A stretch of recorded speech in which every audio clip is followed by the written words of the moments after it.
Bom, o motivo especial essa noite, meus irmãos, pela escolha do texto que nós vamos ler, ele se dá basicamente pela paixão que a mensagem que o nosso reverendo Jorge vem colocando nos boletins. Eu não sei se os irmãos têm acompanhado acerca do advento, esse período qual o nosso presbítero já falou aqui um pouquinho e vem sendo falado no boletim. Eu venho de uma tradição batista onde essas coisas não são estudadas. O culto reformado é bem diferente do culto reformado. E eu venho aprendendo, venho com as minhas dificuldades aprendendo e gostando. E esse é um período, segundo o nosso reverendo escreveu no boletim da semana passada, que é um período de reconciliação de Deus e um período de esperança. Então a mensagem dessa noite, ela vai girar em torno deste assunto, da reconciliação de Deus, que esse período do advento, que antecede o Natal, traz à igreja. Período de Natal, meus irmãos, que nós estamos acostumados já a chegar nessa época, as pessoas fazerem uma série de boas ações, pessoas que talvez passem um ano inteiro sem fazer nada, chegam no Natal, eles são tocados pelo Espírito do Senhor. Eu não consigo acreditar que eles são, como alguns gostam de dizer, estão fazendo um desencargo de consciência. Eu prefiro pensar que o Espírito do Senhor nessa época fala mais forte ao coração dos homens. E eu gosto de pensar que Deus, quando vai chegando em dezembro, eu fico numa alegria tremenda. É um período muito especial para mim. É o Natal, é o mês do meu nascimento também, é o mês no qual eu me casei, é um mês onde tem muitas coisas especiais acontecendo. E é um período no qual, meus irmãos, eu acredito que, ainda que sejamos reformados, protestantes, Deus constrói um presépio no meu coração, onde nós vamos rememorando, sentindo esse momento especial que é a vinda do nosso Senhor. Tendo dito essas coisas, meus irmãos, eu gostaria de ler com vocês essa noite no Evangelho de Mateus, capítulo 2, a partir do versículo 13.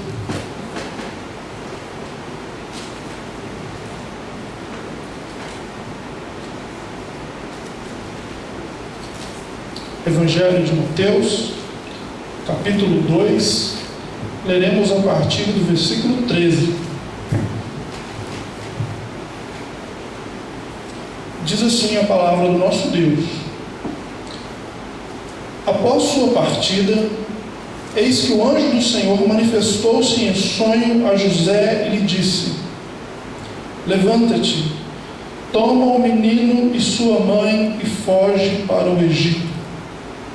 Fica lá até que eu te avise, porque Herodes procurará o menino para o matar. Ele se levantou, tomou o menino e sua mãe durante a noite e partiu para o Egito. Ali ficou até a morte de Herodes, para que se cumprisse o que dissera o Senhor por meio do profeta: do Egito chamei o meu filho. Então Herodes, percebendo que fora enganado pelos magos, ficou enfurecido e mandou matar em Belém e em todo o seu território a todos os meninos de 2 anos para baixo, conforme o tempo de que se havia certificado com os magos. Então cumpriu-se o que fora dito pelo profeta Jeremias: ouviu-se uma voz em Ramá, choro e grande lamentação. Raquel chora seus filhos e não quer consolação, porque eles já não existem. Até aqui. Senhor Jesus, nós te agradecemos, ó Deus, por essa palavra que o Senhor fez com que chegasse até nós. Pedimos a Deus que ela tenha em nós o mesmo efeito que teve no evangelista em seus dias e na igreja, Senhor. Pai, fala conosco, nós queremos ouvir a Tua voz e sermos abraçados pelo Teu Santo Espírito essa noite.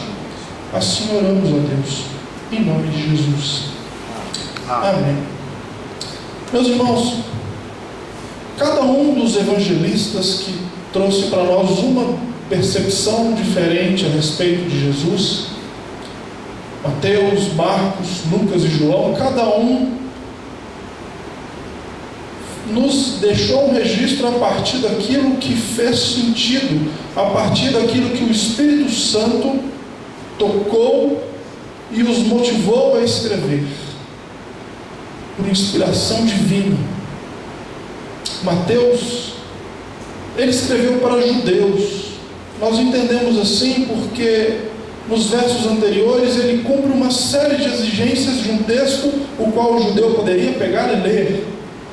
Nós não encontramos nesse capítulo 1 o anjo falando com Maria, apenas com José, porque se entendia entre os judeus que a mulher não era uma receptora de uma mensagem divina.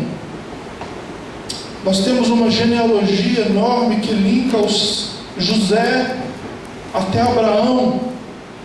Nós temos uma série de coisas então que preparam esse texto para dizer o seguinte: a história do nosso povo, a história do nosso Deus está apontando para este menino. O anjo, ao falar com José, no capítulo 1, ele fala através de um sonho. Isso vai ser importante para a gente entender essa mensagem essa noite.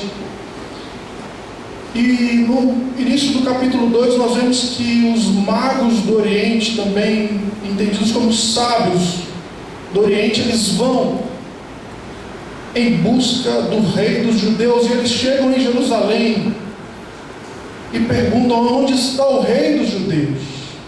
Nasceu o rei dos judeus, nós queremos encontrar o rei dos judeus.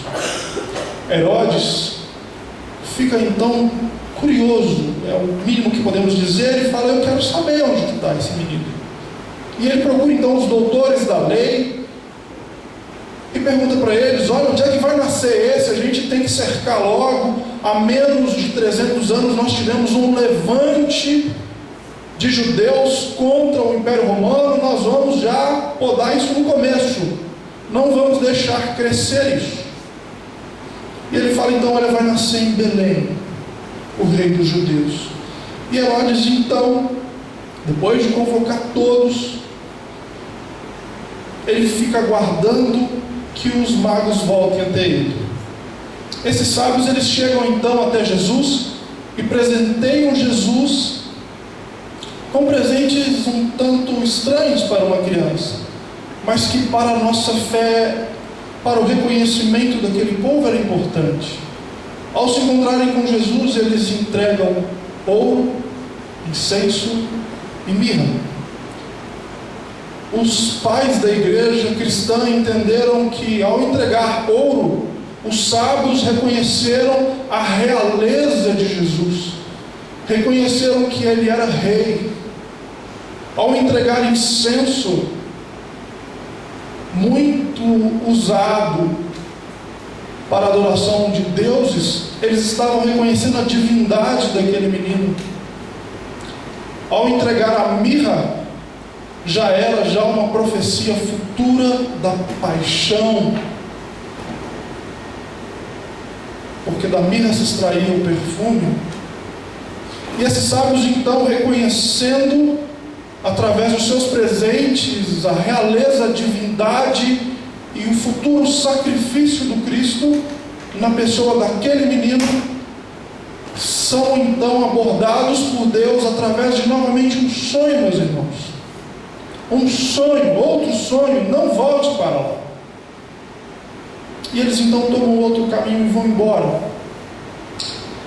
Diz o texto então, no versículo 13 que nós lemos, que novamente por um sonho, Deus fala com José e fala: olha, foge, vai para o Egito, vai para longe, porque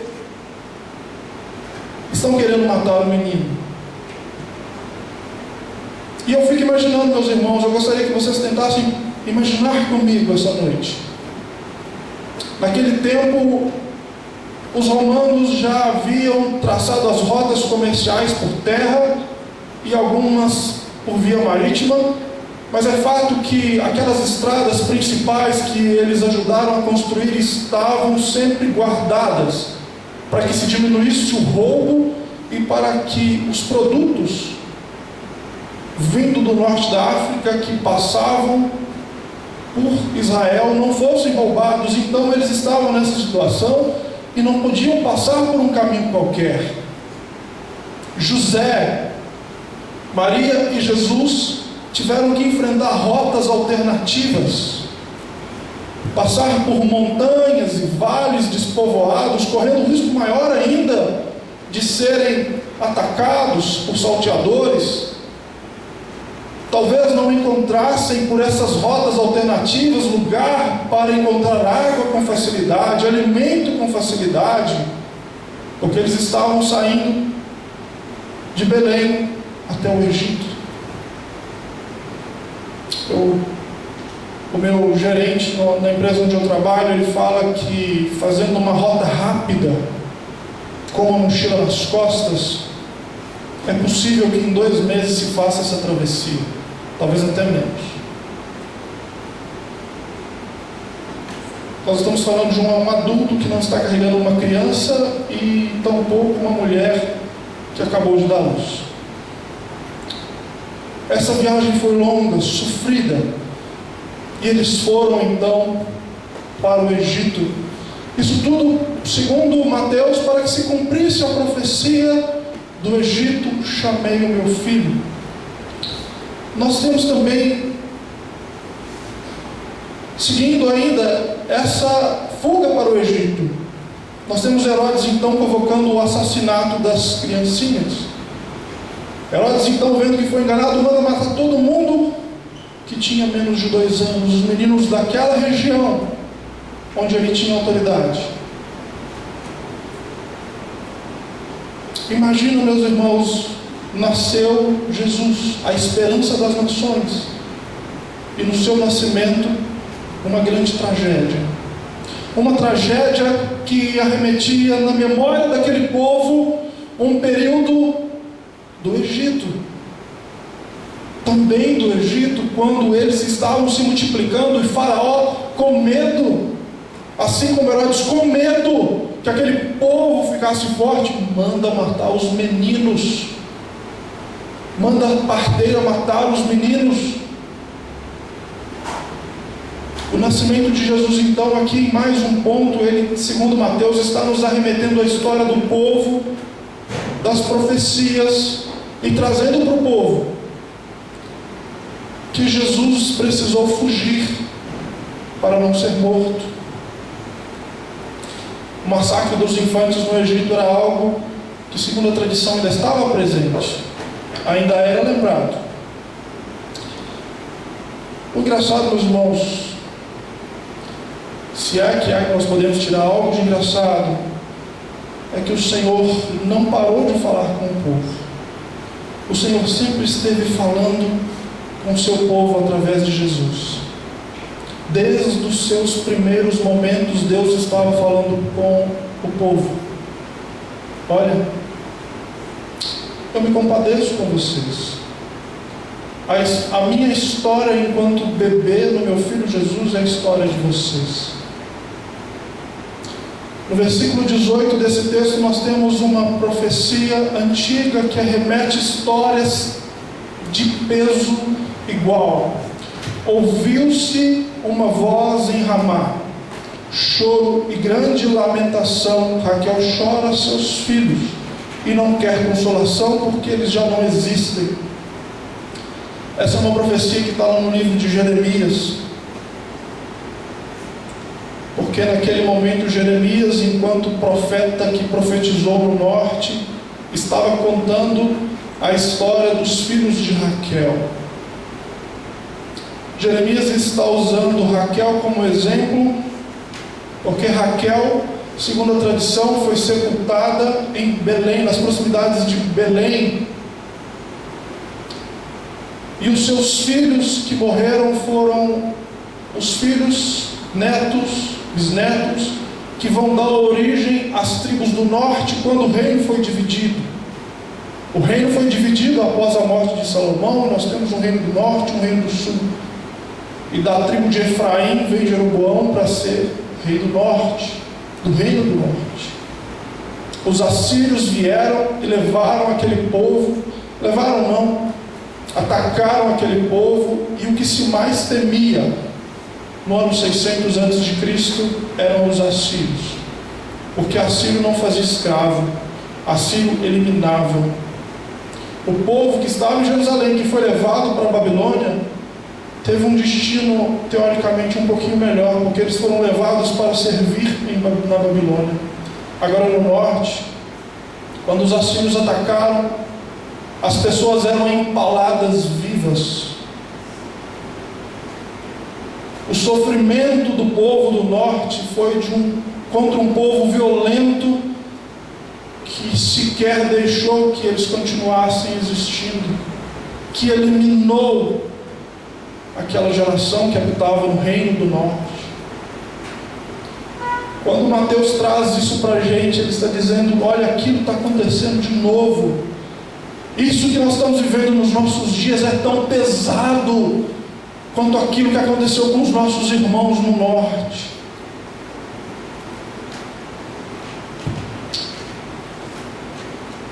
Onde é que está a esperança? Onde é que está a reconciliação, meu irmão? Talvez você esteja perguntando. Nós continuamos o nosso texto, e mais uma vez José é avisado no capítulo 19: olha, morreu quem queria matar o menino, pode voltar. Esse é o quarto sonho. E diz o texto no final do capítulo 2 que eles vão morar em Nazaré. Nazaré, meus irmãos, que vem da origem Nassur, do grego, do hebraico, que significa resto.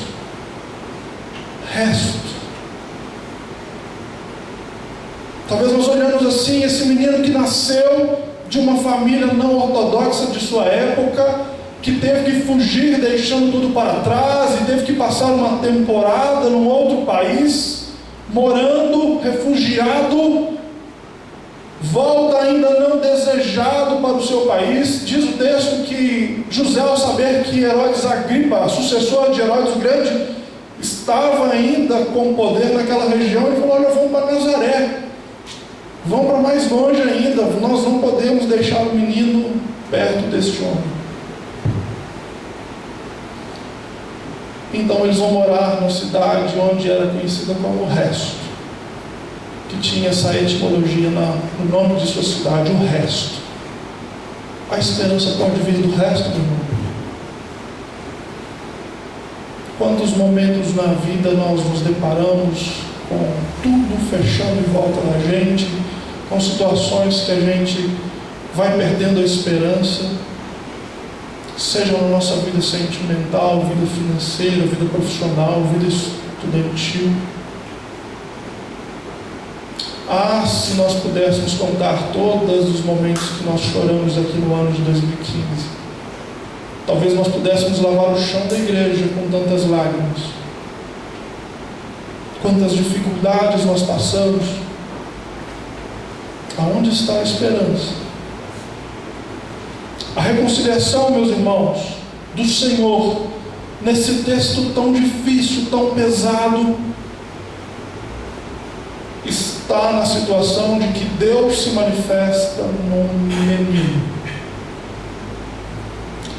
Nós vemos no Antigo Testamento que Deus aparecia ao povo através de uma grande coluna de fogo impetuosa, fazendo barulho, e que o trovão era a sua voz, e aqueles que ouviam ficavam atemorizados e falavam: Moisés, conversa com ele, nós não queremos ouvir a voz de Deus. Fala com ele para nós e nos transmite o que ele tem a dizer. Esse Deus que apresentou-se assim, aparece agora em forma de um menino, na coisa mais frágil. O que é mais frágil do que um recém-nascido, que não consegue obter o seu próprio alimento, que não consegue pedir por socorro, apenas chorar? Deus aparece então para se reconciliar com o homem como menino, na figura que menos nos dá medo, Eu me lembro quando pequeno, eu sou filho de casa que só nasceu um menino, somos 3 homens, e brigávamos constantemente. Eu acho que só em casa, né? Na casa de vocês nunca teve isso não, né? Mas na minha casa, então, meus irmãos, nós brigávamos direto. E meus pais saíam para trabalhar, e meu pai, um homem muito nervoso, sempre chegava e ele não falava, ele falava com um chinelo, com correia, com o que tivesse pela frente. Eu já apanhei com diversas coisas. Se eu vivesse na Idade Média, eu teria apanhado de clave, de claymore, eu teria apanhado de um tanto de coisas possíveis. Deus abençoe meu pai. E nenhuma dessas brigas, meus pais estavam por chegar, estava eu e meu irmão mais velho, cada um com um pedaço de pau na mão, e falando, vem. E a gente já estava meio machucado já. A empregada não, a moça que nos ajudava em casa já tinha desistido, falou assim, o que morrer primeiro, dá um grito pedindo só para me enterrar, antes de terminar de soprar o último fôlego. E eu sempre fui grandão, um pouquinho menos gordo, mas sempre fui grandão lá de casa, e meu irmão mais velho, um pouco mais baixo que eu, era um pouco mais magro. E a gente sabia que nosso pai ia chegar, e eu ficava assim, olha, se esse trem estender até a hora que o papai chegar, está todo mundo ferrado, porque os 2 paus que estão na mão de cada um agora, vai para a mão dele, nós vamos ficar sem nada. E ele vai bater nos 2 com esse pedaço de pau. E para se reconciliar, a situação era, eu, o mais forte, que podia pegar ele a qualquer hora, por ser mais forte, não por ser bom, mas por ser mais forte, eu colocava o pau no chão e falava assim, vamos parar. Mas isso só acontecia quando aquele que podia fazer alguma coisa parava. E eu, quando estava me esboçando hoje sobre esse texto, eu me lembrei dessa situação e vejo que com Deus é a mesma coisa. Diz o texto diz a Bíblia que nós estávamos em grandes trevas. Mateus 4 diz que nós vivíamos em grandes trevas e a luz aparece para a gente. Nós estávamos em guerra com Deus, nós, a parte mais frágil, a parte menor, aquele que menos pode fazer contra o seu inimigo, entre aspas, o seu adversário, entre aspas. E Deus, colocando um pedaço de pau no chão, se ajoelha, se abaixa, se torna pequeno, se torna frágil na figura do menino e diz, eu quero paz com você. Eu quero paz com você. Acabou. Eu podia vencer essa guerra no momento que eu quisesse. Eu podia acabar com você assim. Eu podia começar de novo. Eu podia escolher outro povo. Mas eu quero paz com você. E para te provar que eu quero paz com você, que eu quero me reconciliar com você, eu me faço um menino e me coloco diante de você para você fazer o que você quiser. Eu me faço pequeno para que você possa reconhecer a minha boa intenção em fazer paz. Reconciliação, meus irmãos,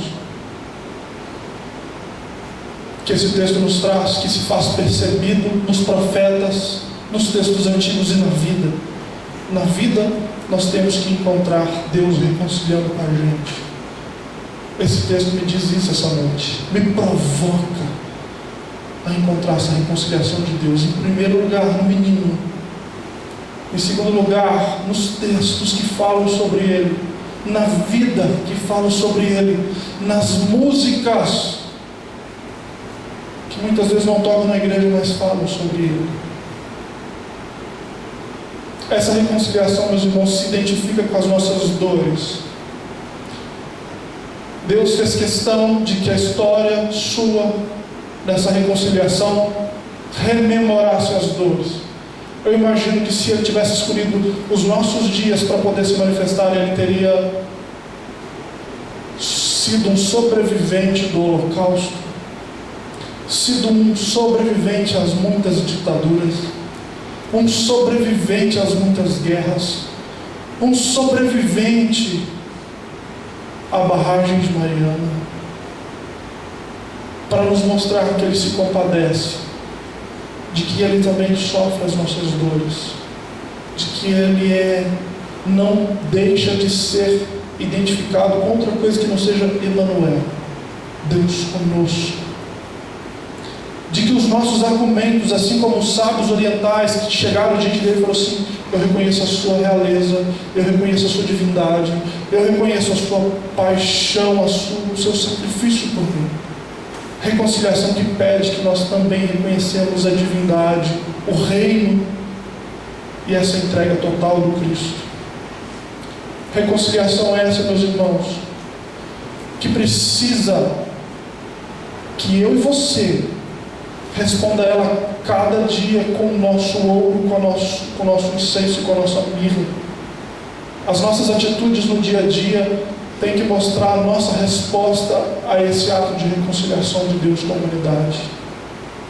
Nós precisamos de reconhecer que Ele nos guia como Ele guiou os sábios através da estrela. Nós precisamos de reconhecer que o Senhor nos faz sonhar no meio do caos. Essa reconciliação, ela pede que a gente sonhe. Foram 4 sonhos, meus irmãos, que trouxeram Jesus até esse ponto, segundo Mateus. Por que 4? Porque 4 para os judeus significa as 4 estações do ano, significa os 4 pontos cardeais. Reconciliação significa reconciliar pelos 4 sonhos, significa reconciliar as nossas divisões. O reino estava dividido e foram 2 profetas, um do norte e um do sul, que Mateus escolheu para nos dizer essas coisas. Não há divisão, há fim das divisões. Essa reconciliação pede que a gente sonhe no meio das nossas dificuldades. Eu falei aqui agora sobre as nossas dificuldades no ano de 2015. O Senhor pede que a gente sonhe no meio da dificuldade. Se eu pudesse contar para vocês um pouquinho mais do que já tenho contado da minha história, vocês vão perceber que junto com a Flávia, minha esposa, nós nunca deixamos de sonhar. E o ponto principal que me traz o desejo de reconciliação com o Senhor essa noite é no ato que Ele fugiu para o Egito. Tornou-se um refugiado, tornou-se uma pessoa que nos nossos dias, refugiado no nosso dia soa mal, né?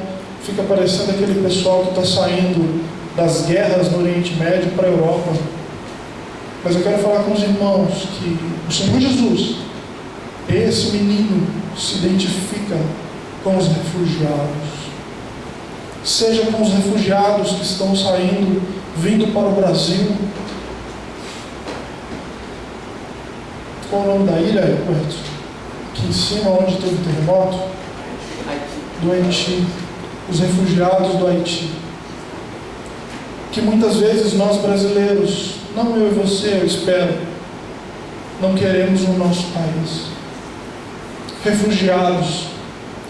O pastor Ricardo Gondim disse algo interessante. Evangélico contra refugiado, lembre-se, se o Egito não tivesse acolhido Jesus, Maria e José como refugiados, você não teria sequer religião essa noite. Esses motivos de reconciliação, essas propostas de reconciliação, meus irmãos, que nós lemos esta noite, elas têm que estar no nosso coração todos os dias. Nesse momento do advento que nós nos preparamos para rememorar, para comemorar a vinda do nosso Salvador, esses chamados de reconciliação precisam ser respondidos. Todos os anos nós fazemos aniversário, nós comemoramos mais uma data, comemoramos mais um ano de vida. No dia 25 agora nós comemoramos mais uma chance de reconciliação. Nós comemoramos que Deus quer que a gente sonhe com dias melhores, com um futuro melhor, e de que Ele mesmo, na figura do menino, é sinal de esperança. Ainda que as fragilidades da vida nos digam que a gente não vai conseguir, de que não é possível obter paz, o menino é sinal de que é possível. O presépio, meus irmãos, que eu construo essa noite no meu coração, ele tem espaço para todos esses convites de reconciliação.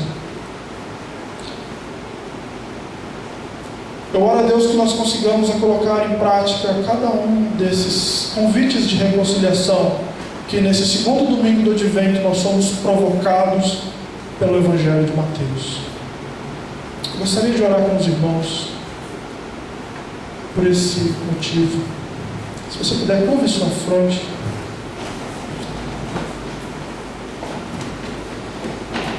Senhor Jesus, amado Deus, muito obrigado, Senhor, pela Tua palavra. Obrigado, Senhor, porque é um texto, Deus, que muitas vezes nós que nos debruçamos sobre a Bíblia, lemos e passamos tão rapidamente, Senhor, não reconhecendo a riqueza nos detalhes, Senhor, da mensagem que o Senhor tem para nós. Senhor, que o Senhor continue falando ao coração dessa igreja, Deus. Que o Senhor, ó Pai, continue, Deus, nos provocando a reconciliar com o Senhor, a acabar com essa guerra que muitas vezes nós, já convertidos ao Senhor, travamos a Deus, ao dizermos que o Senhor não está do lado dos refugiados, quando nós paramos de sonhar, quando nós paramos de reconhecer que o Senhor é o nosso guia, que o Senhor é o nosso rei e tem autoridade sobre nós, sobre toda a história. Que o Senhor, ó Pai, não nos deixe esquecer, ó Deus, que o Senhor sofre conosco nas nossas aflições, que o Senhor é Emmanuel, Deus presente, ainda que a nossa esperança seja pequenininha, frágil, como aquele menino que teve que atravessar um deserto para sobreviver. Senhor, faz morada em nosso coração nesses dias, ó Pai, que o nosso coração seja um bom celeiro para que o Senhor ganhe vida e as pessoas possam ver essa grande luz através da nossa vida, Senhor. Que cada um de nós, ó Deus, busque cada vez mais, Deus, ser anunciadora dessa esperança, será anunciador dessa esperança nesse mundo desigual, nesse mundo muitas vezes descrente, Senhor. Restaura a nossa esperança nesse Natal, Senhor, nós pedimos. Que a noite de Natal seja muito mais do que peru e pernil, Senhor, e tender. Que seja muito mais do que uma música, do que uma oração, mas que seja, Deus, a presença do Teu Santo Espírito no nosso coração, nos dizendo que há esperança, de que há esperança. Obrigado, Senhor, por ser a esperança através da figura do menino. Obrigado, Senhor. Obrigado, Deus. Amém.